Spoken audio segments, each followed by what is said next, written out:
Hey there guys, it's Kenzi here from Kenzi Writes. I want to dive into about pages today. Did y'all know that it takes 50 milliseconds for somebody to form an opinion about your website? That is not a lot of time. That's like not even a second.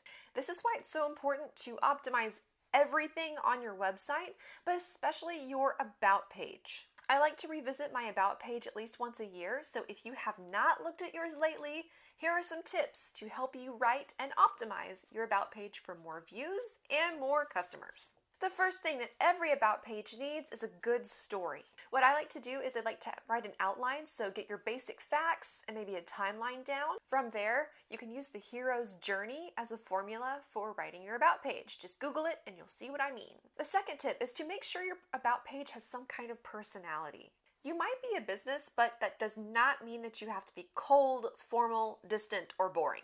So after you've written your basic story, see if you can jazz it up a little bit. For example, on my about page, I add a couple of fun details about myself, like my hobbies. If you read it, it sounds like I wrote it, and that's exactly what any about page should read like. You don't have to let people know, what sports you're into if you don't want to share that, but the point here is that the tone of the piece needs to sound like you.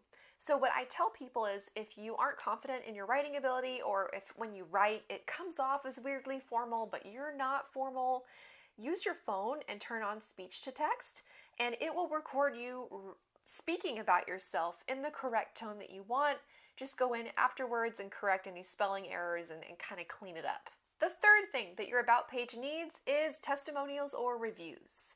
I made a whole video about this, but basically, people want to see reviews on your website, even if you, like me, are a service provider or a small business. People want to see reviews. This is a really important trust builder. It's important for your credibility, so make sure that you're asking people for testimonials or reviews if you aren't already. The fourth thing that every about page needs is visuals. Nobody wants to look at a huge block of text, okay? They want to see that broken up, something that is pleasing to the eye. I'm not saying that you need to go to Unsplash and pull a bunch of random photos, although you certainly can do that.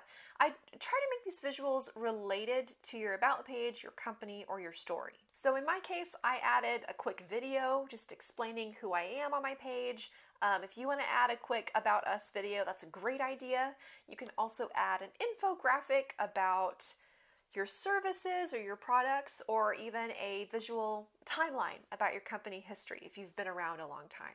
The final thing that your about page needs is contact information, or at least some kind of next step for the people who are reading it. So you want to make sure that they have a way to get in touch with you, or at least a next step. So have call to action buttons, have some kind of web form, have something that they can do after reading your story.